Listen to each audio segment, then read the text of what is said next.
Cabinet ministers expressed disappointment over the Attorney General's decision to stop private prosecution against Sandals managers. That story straight ahead. Unions across the island react to the Sandals matter. That story straight ahead.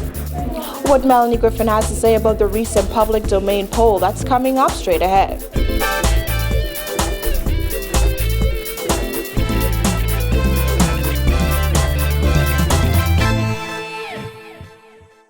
Welcome to our news and thanks for joining us. I'm Christina McNeil. Topping news tonight, in the wake of the Attorney General's decision to issue a Nolle prosequi halting prosecution against executives at Sandals Royal Bahamian Resort, several top cabinet ministers have come out to express their concern that the Attorney General did not give them the courtesy of knowing about it. Dana Smith reports.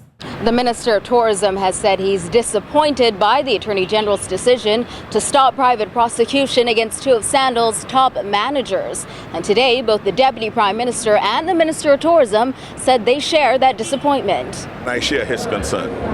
So were you aware that the Attorney issued? No, I was not aware. I was not aware. And as I said, I share the Minister of Labor's concern about that. The Labour Minister said he didn't find out about the Nolle until Tuesday. That's more than a month after Attorney General Alison Maynard Gibson stopped the private prosecution against Sandals General Manager Gary Williams and Financial Controller Ronnie Mirza, who were charged with failing to enter into negotiations with the Bahamas Hotel, Maintenance and Allied Workers Union, intimidation of 3 workers and union officials, and unlawfully firing them. The FNM has called the Nolle a blatant demonstration of the callous and uncaring attitude of the PLP towards the rights of Bahamian workers. The Deputy Prime Minister admitted today the Nolle could lend to such a belief, but that's certainly not the case. I don't agree with the assertion of the opposition in respect to that, but I think this is something they could point to that may lend some credence to it. But at the end of the day, the PLP as a party has the Bahamian people's interest first. Has always been that way and will continue to be that way. Wilchcombe also shared Gibson's sentiments, asserting the government has to send the right message, and if the minister is negotiating, he should not be caught by surprise. The minister responsible for labor, I think, spoke for many of us because he's absolutely correct. We're dealing with a situation in our country right now. We have to be sure of the messages we're sending. At all times, the Bahamian people must know, as the Linden play that said before, that there is justice as opposed to just us. Wilchcombe said the PLP has a long history and relationship with the labor movement, and the party must at all times demonstrate that it stands with and is committed to Bahamian workers. The Attorney General has the legal right to do and make decisions, but as we observe, and of course it just shows you how the democracy works, but I do understand the Minister of Labor and I stand with him on that issue. In a statement issued last night, PLP Chairman Bradley Roberts said the Office of the Attorney General is correct in its judgment and the PLP supports the decision. For Our News, I'm Dana Smith. Thanks, Dana.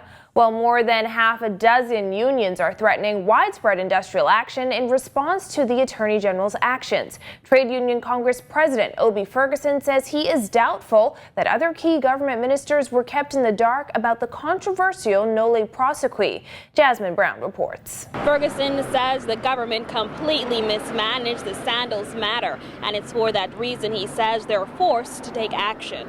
There will be some reaction to what transpired. There's no question about that. The question is when. Ferguson made those comments during a press conference at the House of Labor on Wolf Road this morning. He was flanked by leaders of some of the country's largest trade unions. The TUC chief says the actions of the AG prove that the government is siding with Sandals and not with Bahamian workers. Well, my God! Are you treating the Bahamians as though they're stupid? While he refused to say exactly what they planned, Ferguson did respond to comments made by Labor Minister Shane Gibson, who told the Nassau Guardian that he only learned of the Nolle on Tuesday. Ferguson says he finds that hard to believe. So how could that be? 600 workers out of work? The laws of the Bahamas gone haywire? Now, once that press conference ended today, those union leaders went straight into meetings where they discussed plans on how to best fire back. Reporting for Our News, I'm Jasmine Brown. Thanks, Jasmine.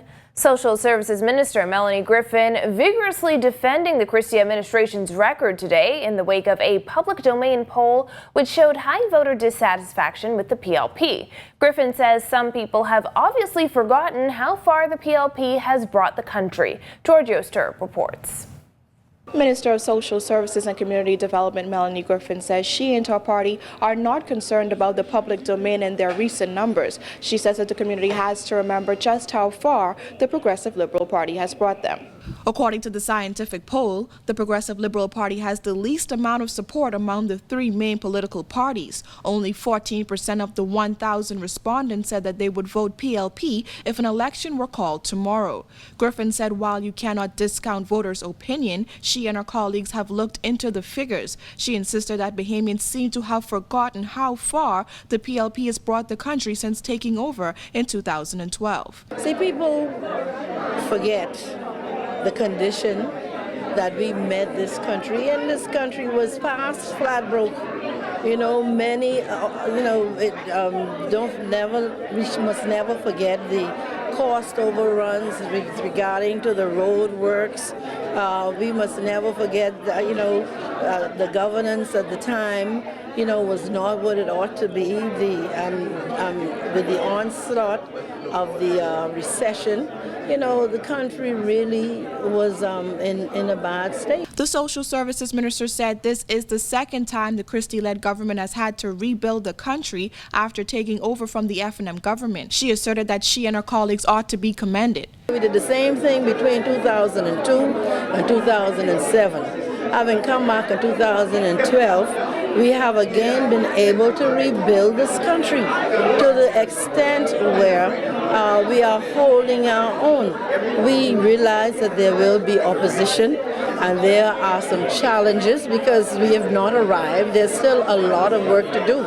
According to Griffin, when the smoke clears, many Bahamians will realize that the smart choice will be to return the PLP as the governing party so that she and her colleagues can finish the work they have started. Many of them know they felt, I believe, they're feeling some of the advancements, but of course it's not coming as fast enough as they would wish. But I believe that they will see the work of this government and of this leadership, and certainly that they will see the wisdom in returning this government to office. Reporting for our news, I'm Georgia Star.